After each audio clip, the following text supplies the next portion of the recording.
God bless everybody. Today it is August 17th of 2025. And my last video was about 4 to 5 weeks ago. And this video is going to fit perfectly into the narrative of my last video and how I indicated I thought this would be a tragic moment or an apex or a climax going into the month of Av, how this was going to break out and Turkey was going to start to intensify their rhetoric actually to an invasion by the end of the month of Av.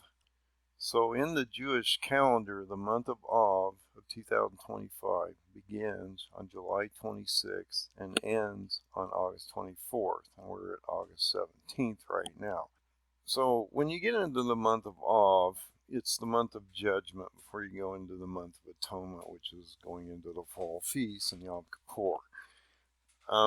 It's interesting because both temples fell in history. The first and second temple both fell on the 9th of Av. So this is usually a demarcation that things could start to break out as you move into this month, and we're starting to see possibly Israel go under judgment, as the Bible tells us. See, this is one of the fallacies of what is happening right now.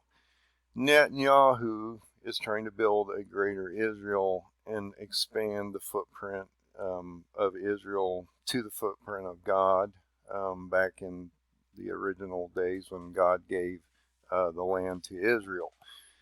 And they're going to try to manipulate the Palestinians out of these areas and reclaim this.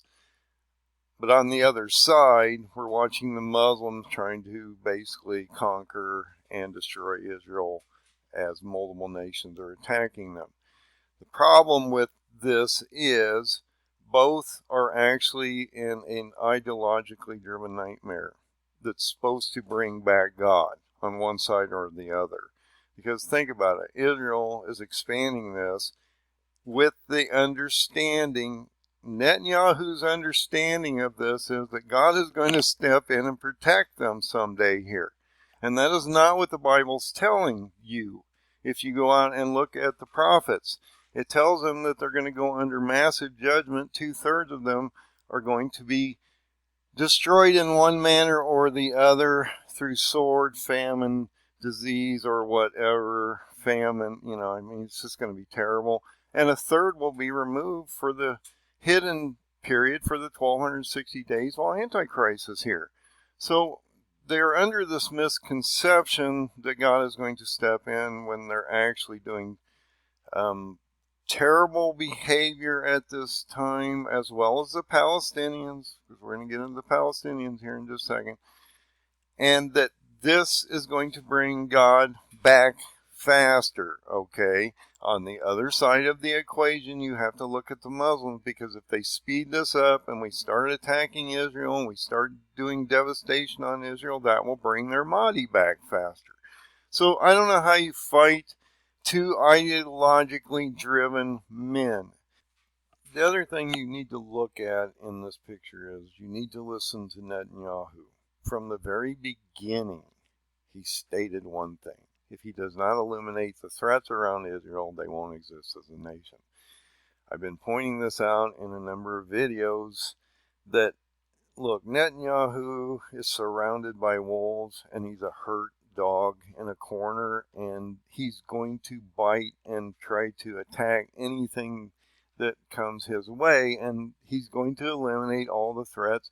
And he's right. If they don't eliminate these ideological threats that have been instilled in these people for decades, that will never stop against Israel until they don't exist as a nation, this is never going to change. So this is his last chance. He understands that, and that's why they're going in and doing a full siege on Gaza. And I believe they're not going to change the operation in Israel. It's called Gideon's Chariots. They may just extend that operation, but they'll either extend that operation or they'll call it a new operation as they move forward. They're going to start that operation at the beginning of October probably right after the Feast of Trumpets, or after the Fall Feast, excuse me. So a couple months ago, I put some videos together about how I thought Turkey would enter this conflict in the month of Av, or around the end of month of Av, based on history to future. I talked about how 4 kings of today reflect 4 kings of the past, and you can see what the kings' names are and who they reflect today. This would actually be Darius. Yeah, Darius the Mede up here. Actually, sorry about that. I should have switched those around. Anyway, you can see the leaders here that they reflect, and they reflect in position and the number of years that they're in place from past to future. So when you go into biblical scripture, which I'm getting ready to do, you can see that these gentlemen actually reflect a history lesson that's playing out right now as of today. And I keep telling people, if you would look at it this way, you would understand pretty much how this is going to play out, because they're giving you the kings and the leaders in these positions so that you can understand what's getting ready to come in the next 4 years as we work through the Shemitah cycle. So if you use that template of the 4 past kings being future kings or kings of today, right now, and that they've been in place the same amount of time in the leadership position that they're in now that they were in the past, you will read this as a future book as we move through the rest of the Shemitah cycle. So I think this is one of the best examples of this Paradigm 2030 chart working exactly today with these kings and how it's affecting you at this moment in time. When you go into Jeremiah 1 and 25, and I'm going to bring this up just a little, I think it'll get you there. It says in verse 2, it talks about Ammon, king of Judah, in his 13th year of his reign. When you come down here, it talks about Ammon, king of Judah, in his 13th year. Okay, so that you can link Jeremiah 1 and 25 together, which is important because when you come and look at today's kings, they're going to reflect exactly the leaders of the past to the leaders of today, and that matters to you at this moment in time. So there's a lot of connections in these few verses. And when I did the last video on July 7th, I had indicated in the next 60 days this was going to be horrific. So that would take us probably 90 days because you're going into the fall feast, and so we need to watch as that plays out. This isn't going to get any better as we move forward through the Shemitah. I'm just saying you're going to have this ramp up of specific events, and then it's just going to keep getting worse and worse until we're taken away, guys. It's just that simple. But when you get into Jeremiah 1 and 25, there's some correlations, connections here that we should look at. He indicates in Jeremiah 1, verse 2, and Jeremiah 25, verse 3, that we would see the Ammon, king of Judah, in his 13th year of his reign. So we have that same verbiage here. So you're linking Jeremiah 1 and 25 together because you're talking about the Ammon, king of Judah, in his 13th year. Ammon, king of Judah, in his 13th year. Okay, then it gets interesting because everything else pertains to now, this very moment in time, August 17th of 2025, or just before or after this, okay, as we are in the month of Av here. So you're in the 5th month of the Jewish calendar, which was between July 26th of 2025 and August 24th of 2025. So if these kings line up, you're in this moment in time right now because it's August 17th. So when you look at the past leaders to today that reflect exactly in the position and time they're there, Jehoiakim, the son of Josiah, until the 11th year of Zedekiah. Okay, this is interesting because the 11th year of Zedekiah was July 24th of 2025 as you're getting ready to go into the 5th month. Okay, or July 26th into this. And it's been terrible this month so far of Av. And the month of Av is the month of judgment, okay? So we're probably going to see something drastically happen in the next week. I expect, based on this paradigm stamp and how it's stated here, that we would see some kind of captivity in Jerusalem, maybe another October 7th, 2023 event.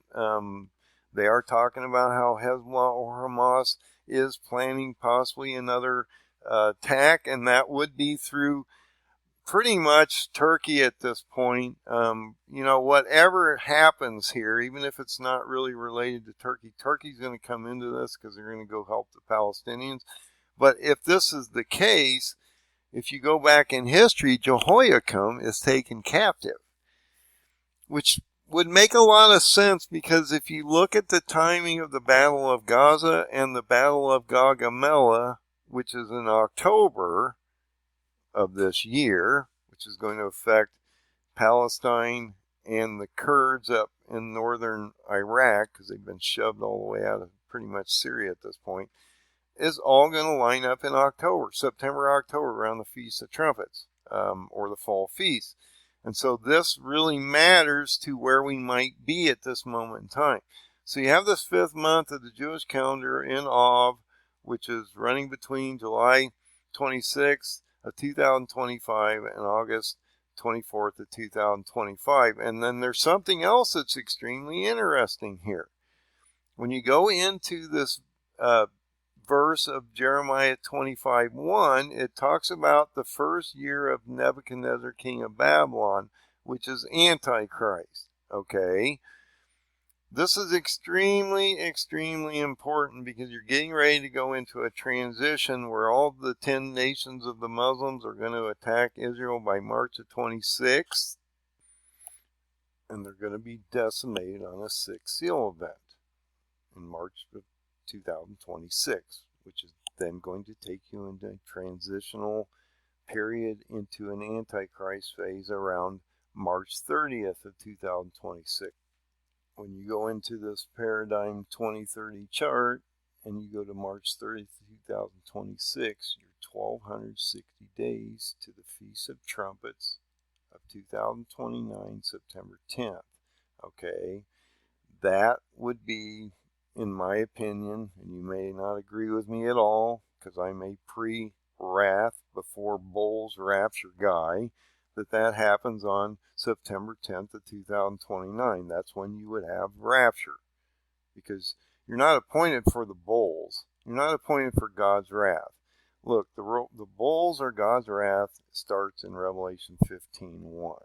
It talks about how he, right at the beginning, he hands out the bowls, and you see the sea of people there, which is the rapture, and then he starts dropping the bowls on the wicked that are left on the ground. At this point in time, you're about in this portion of the chart, getting ready to go into this fall feast that is getting ready to come up in 2025.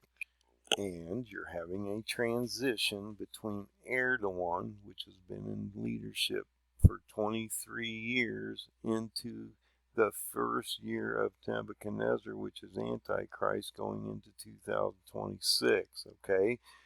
March 30th of 2026 is when he signs the treaty for the 1,260 days. So I just think it's something we should be watching here, guys. When you get into this March 14th, 2025, I just thought that was interesting because it lined up with the same date as we go into this last year of Erdogan into an Antichrist phase. And this was a blood moon, interestingly, that goes from Purim in 2025 to Purim in 2026. Okay, so interesting how all these things are lining up. So I had originally warned that possibly around the 9th and the 17th of Tammuz, we would possibly see an amplification of this process in the last video, because you got Isaac Herzog moving into his from his 4th year into his 5th year. You also had up here Reuben Revlin moving into his from his 11th year into his 12th year. So this is extremely important. I gave you some information on why 9 Tammuz was important to the Jews in the history of time, and how on the 17th of Tammuz to the 9th of Av, which would be July 13th, 2025, to August 3rd of 2025, you would start to see these 3 weeks of sorrows or mournings, which is amplifying everything. See, Israel's getting ready to go under judgment in the month of Av. He's looking at their behavior right now and how they're dealing with this and how they're not relying on just God, and they're reaching out and dealing with all these other nations. And God says clearly that if you just rely on me, I'll protect you. But because you're not doing that, I'm going to put you under judgment, as he states. And the Jews are misunderstanding the prophecies, thinking that God's going to come in and rectify this before they go under judgment, which is not what's going to happen. 2/3 of the Jews are going to perish, and you can read about those judgments, those very specific judgments against Jerusalem and Israel in Joel 1 and 2, and how horrific this period of time is, and how 2/3 of the nation are going to perish, as we see 1/3 of their people taken away into a hidden place for that period of Antichrist that's getting ready to happen.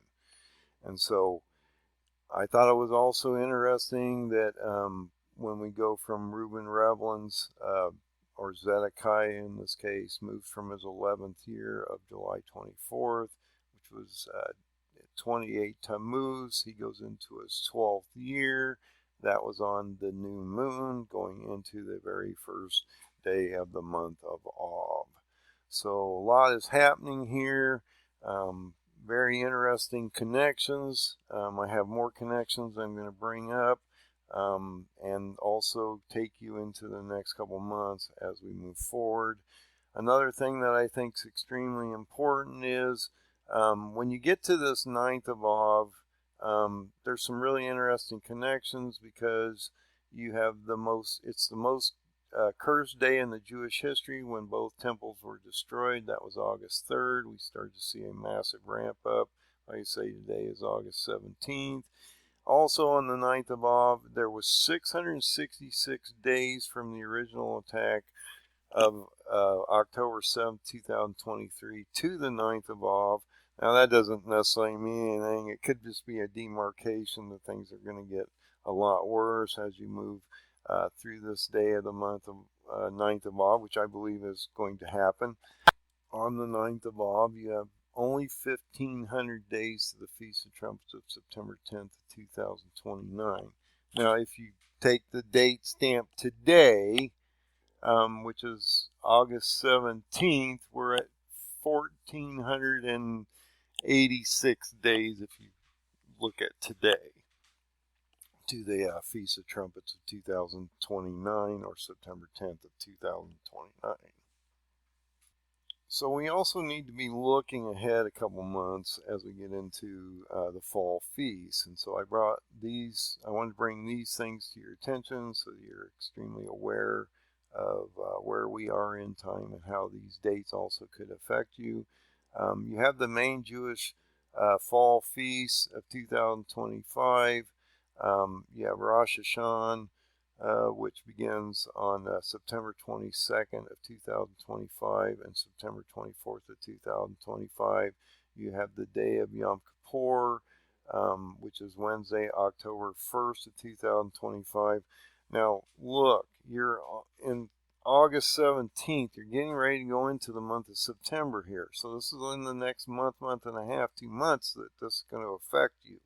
So pay attention, because all these things are going to start to coalesce on the Middle East map too, and you're going to start to see these things actually transform in front of you, because God is giving you a map to tell you what's coming up. When you get into Sukkot, which is the Feast of Tabernacles, that's October 6th of 2025 and ends on Monday, October 13th of 2025, and then you have Shemini Atzeret, which is October 13th, 2025, and ends on October 15th of 2025.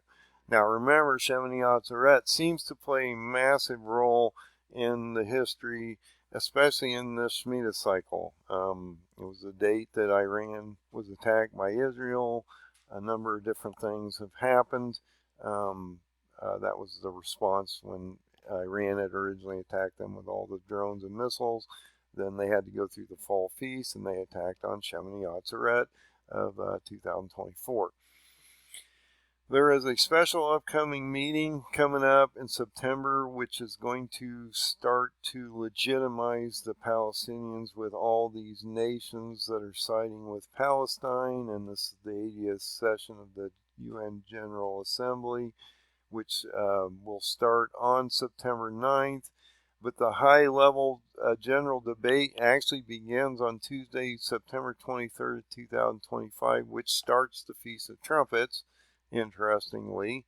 And the question, they'll have all these nations really pretty much abandon Israel and try to set up this two-state solution.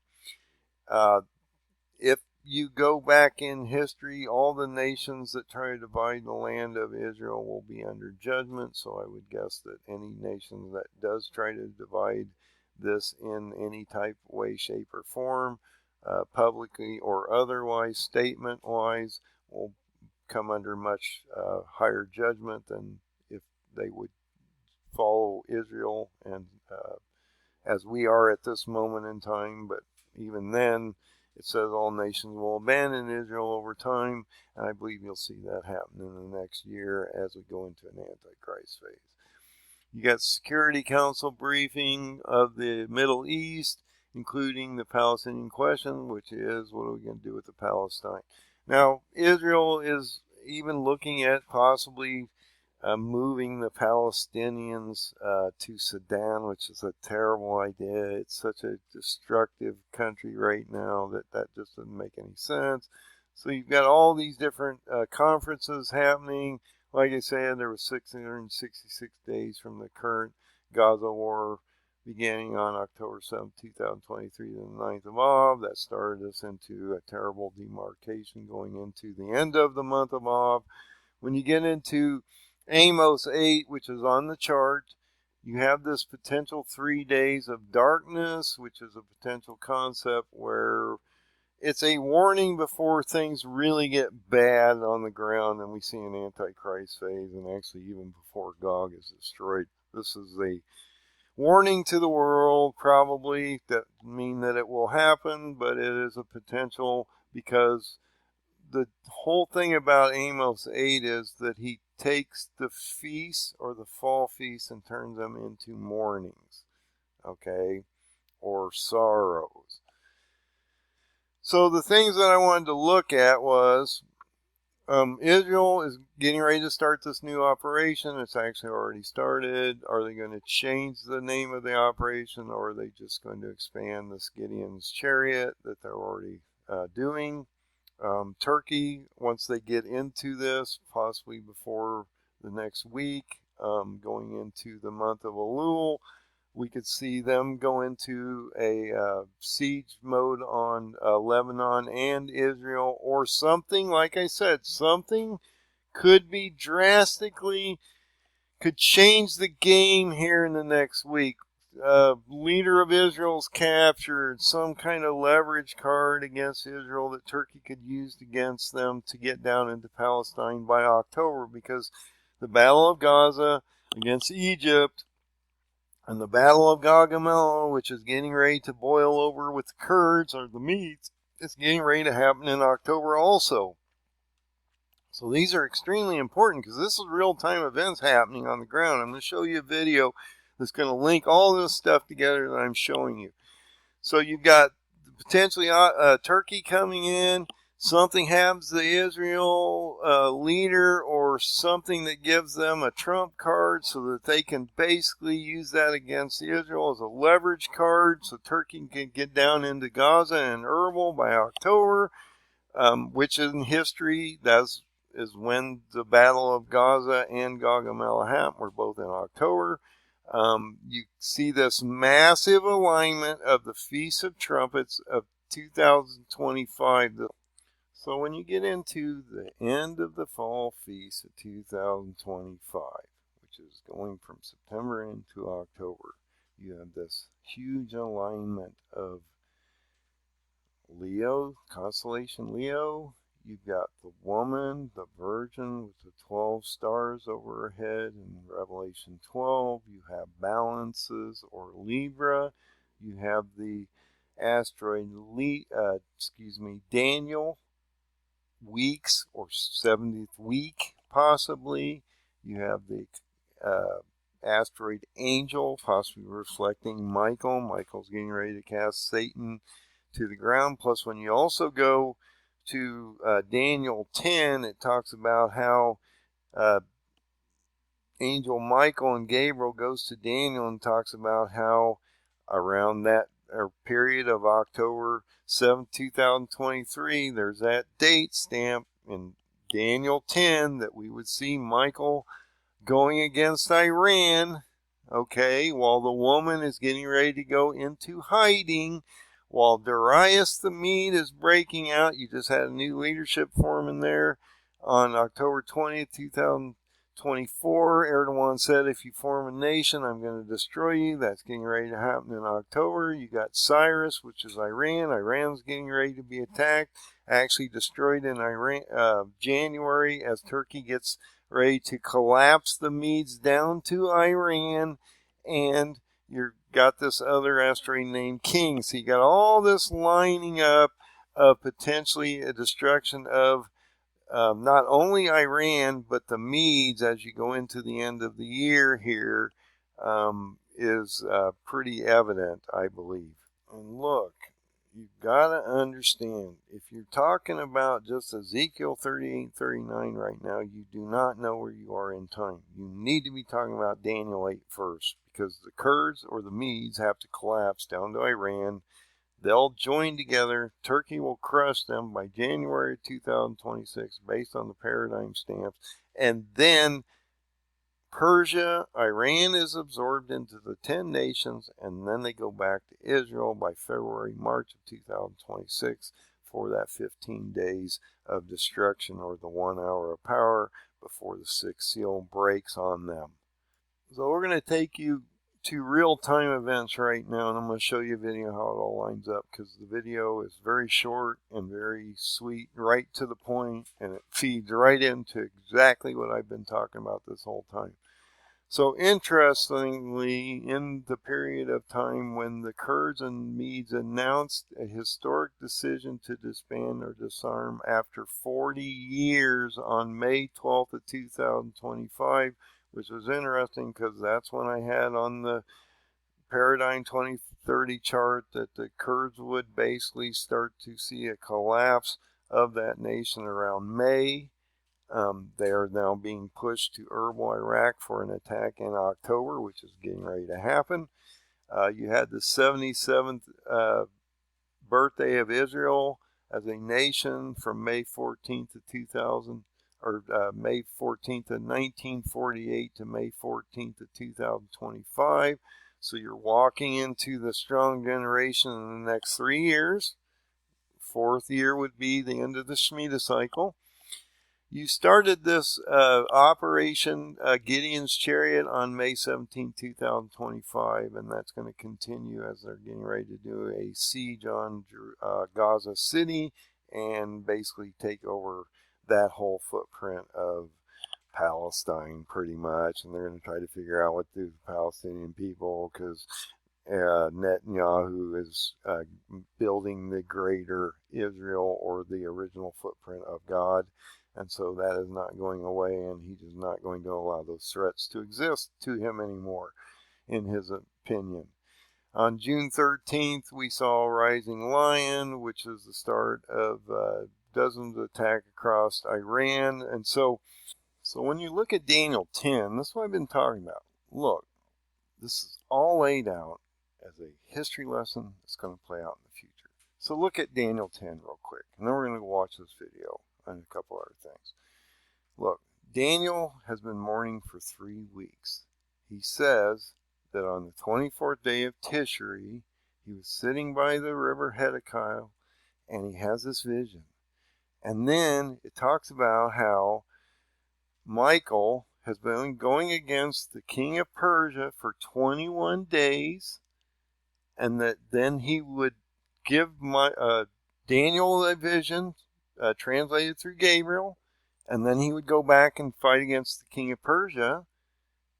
And what's interesting is, I had made a video a couple months before this, that if you look at the October 16, 2023 date, which was the first day of the Feast of Trumpets, it had 21 days, that takes you directly to October 7, 2023.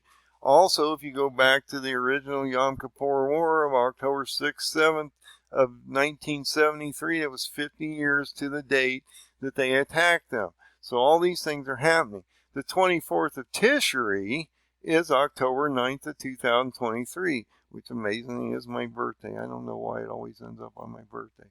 So he talks about how this is latter days, and then what does he say?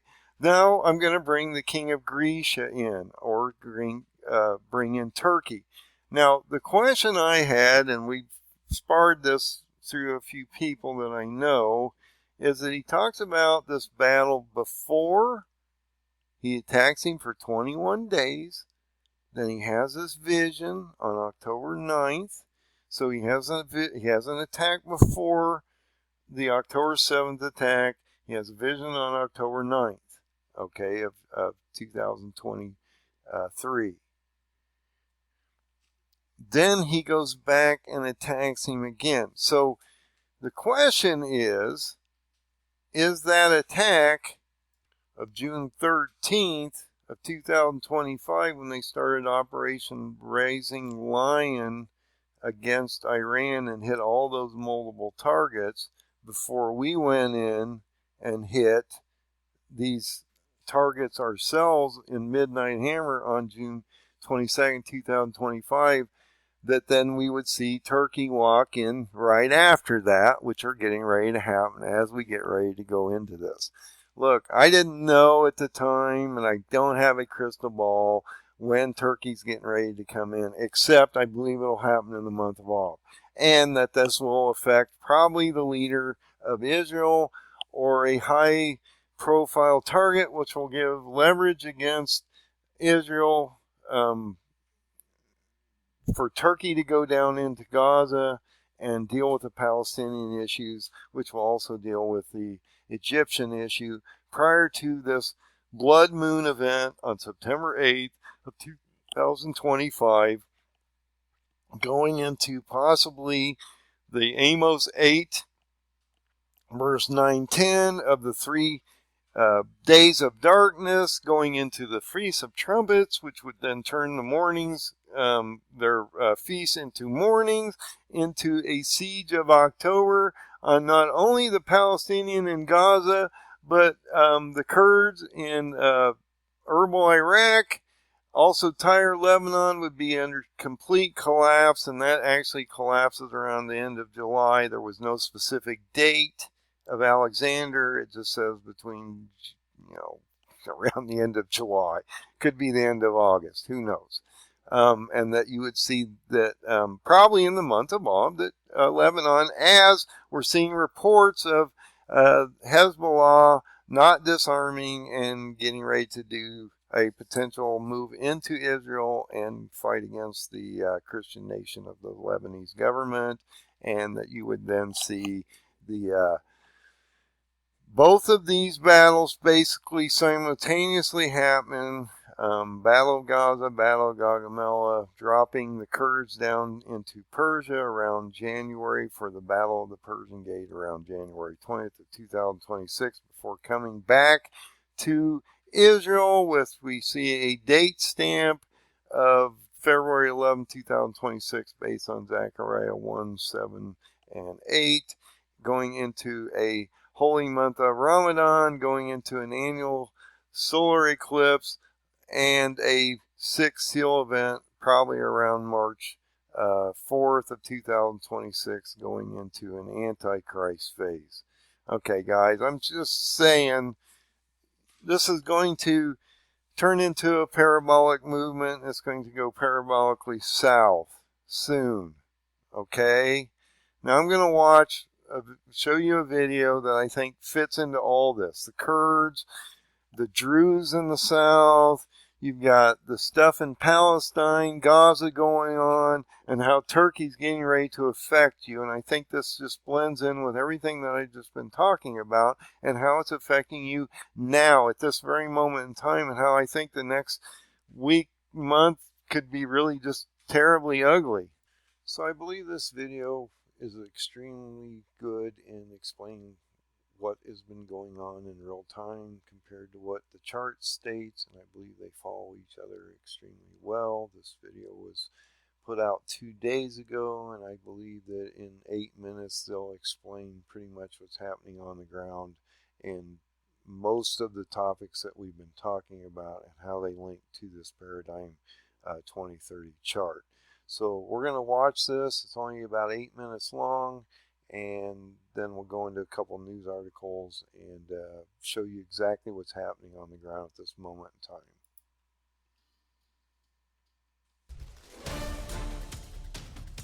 Syria's ceasefire shatters.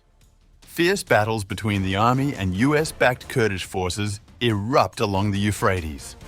Rocket fire, civilian deaths, tribes taking prisoners. UN investigators uncover mass killings, 1,400 dead in coastal massacres, and in Ankara, a deal to arm and train Syria's military. Is this stability or the spark for a new regional war?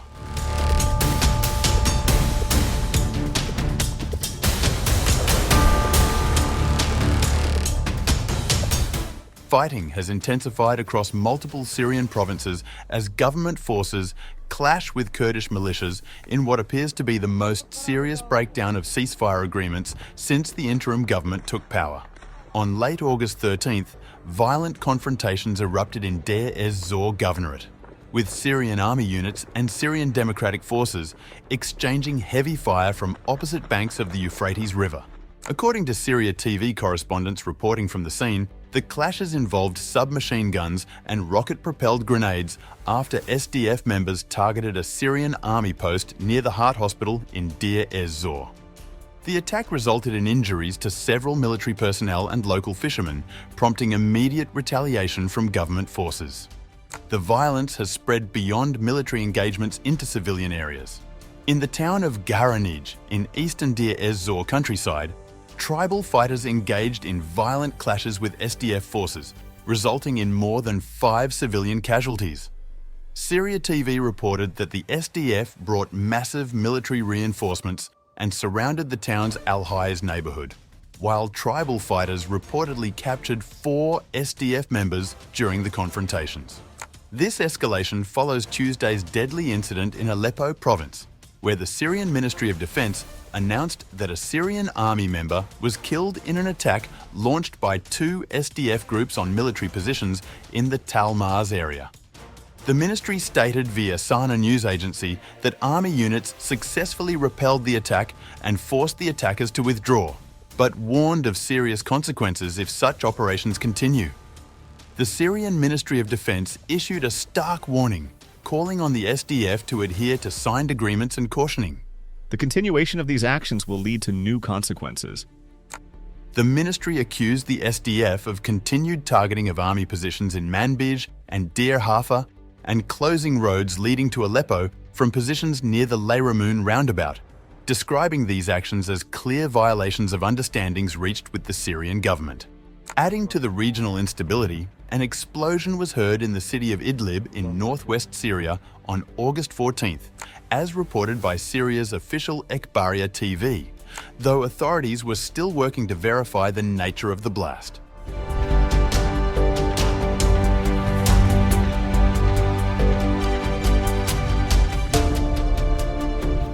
A United Nations Commission of Inquiry has released damning findings about sectarian violence that swept through Syria's coastal regions, concluding that war crimes were likely committed by both interim government forces and fighters loyal to the former Assad regime. The violence, which primarily targeted Alawi communities and culminated in massacres during early March, resulted in approximately 1,400 deaths, predominantly civilians. The scale and brutality of the violence documented in our report is deeply disturbing. We call on the interim authorities to continue to pursue accountability for all perpetrators, regardless of affiliation or rank. The Commission's extensive investigation, based on more than 200 interviews with victims and witnesses, as well as visits to mass grave sites, uncovered a disturbing pattern of systematic violence. In multiple locations, men were first identified as belonging to the Alawi sect, then separated from women and children before being led outside to be shot and killed. The affected communities need to see urgent action to increase their protection. Beyond referral of suspected perpetrators to criminal justice, individuals suspected of involvement in violations during the March events should be immediately removed from active duties pending investigation. The violence included torture, killings, and inhumane treatment of the dead, with bodies left in streets for days while families were prevented from conducting proper burials. Medical facilities in Tartus and Latakia became overwhelmed as corpses accumulated, having already seen their capacity crippled by earlier attacks from pro-former government fighters. The Commission documented that some of these horrific acts were filmed and disseminated on social media, along with footage showing civilians being abused and humiliated. The extreme violence has deepened existing rifts between communities, contributing to what the UN describes as a climate of fear and insecurity among Syrians throughout the country.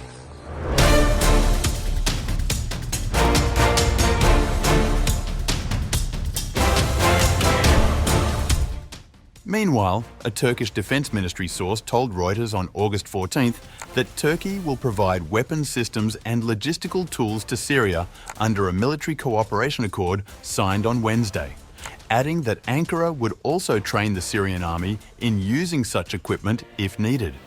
Turkey, a NATO member, has been one of Syria's main foreign allies since the ousting of President Bashar al-Assad last year. It has vowed to help train and restructure Syria's armed forces, rebuild the country and its state institutions, and support efforts to protect Syrian territorial integrity. In a first step towards a comprehensive military cooperation accord that they have been negotiating for months, Turkey and Syria inked a memorandum of understanding on Wednesday after extensive meetings between their foreign and defense ministers and intelligence chiefs. The memorandum aims to coordinate, plan military training and cooperation, provide consultancy, information and experience sharing, ensure the procurement of military equipment, weapon systems, logistical materials, and related services. Turkey has been growing impatient with what it calls the lack of implementation of a March deal between Damascus and the Kurdish-led, US-backed Syrian Democratic Forces for integrating the SDF into the Syrian state apparatus. Ankara has warned of military action against the SDF, which it considers a terrorist organization and against which it has carried out cross-border operations in the past. It has said that clashes between the SDF and Syrian government forces earlier this month and a conference held by the SDF calling for a review of Syria's constitutional declaration threatened the country's territorial integrity. The Turkish source said the SDF had not met any of the conditions of the March deal and reiterated Ankara's accusation that its actions were undermining Syria's political unity. The source added that Ankara's expectation is full compliance with the agreement that was signed and its urgent implementation in the field.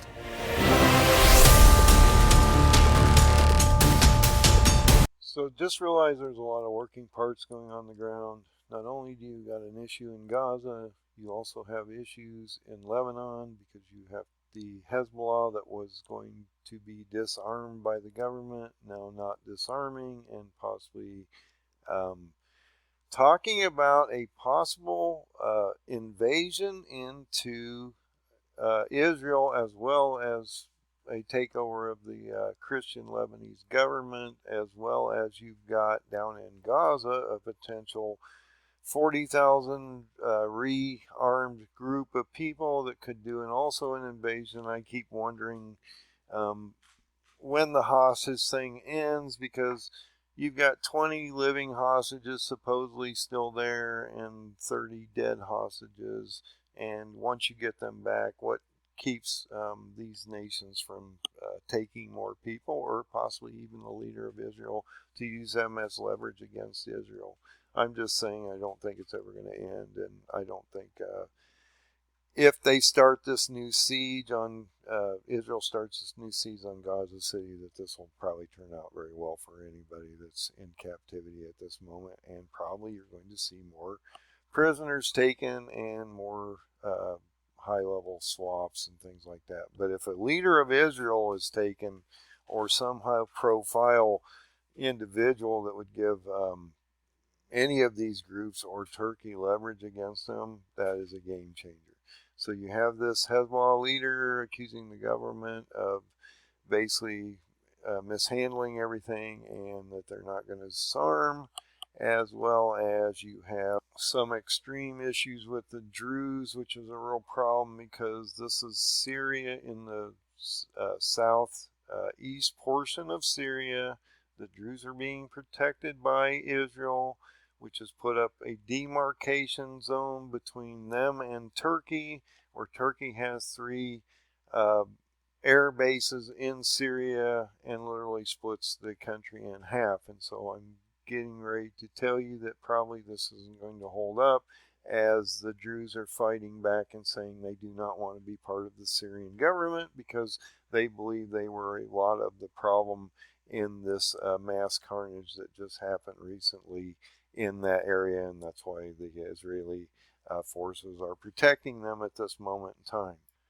The other thing I'll indicate is that there is mass protests, I believe like 400 protests across the nation of Israel, and probably more protests across the globe against the getting the hostages released and putting a ceasefire in place so that they can stop the war and the killing on both sides of this. But that is not going to happen, and we're going to see Turkey get ready to basically come into this game.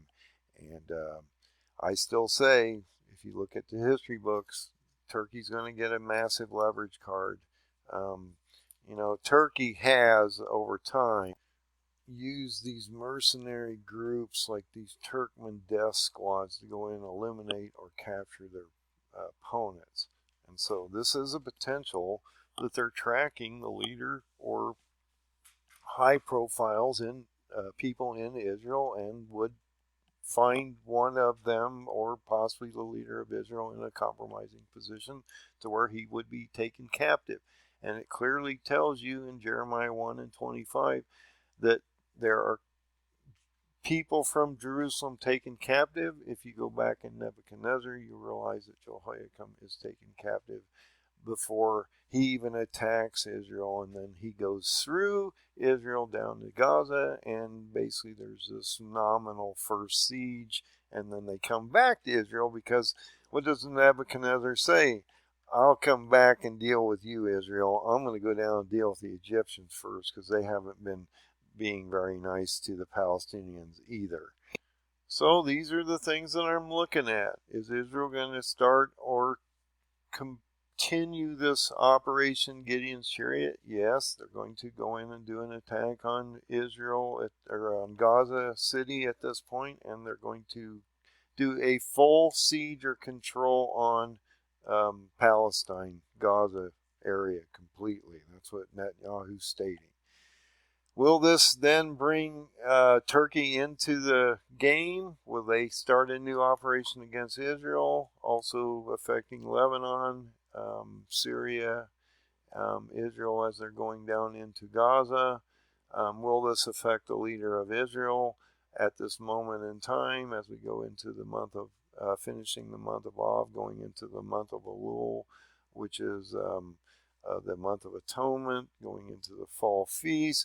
You have the fall feast coming in. Remember that star alignment that's going to possibly affect not only the Kurds but Iran as well as Egypt, and realize that Daniel 8 has to complete before the destruction of the 10 nations, because Iran has to be absorbed. So God bless. Look at all these different things and find the open door. Find Jesus, and have a great night.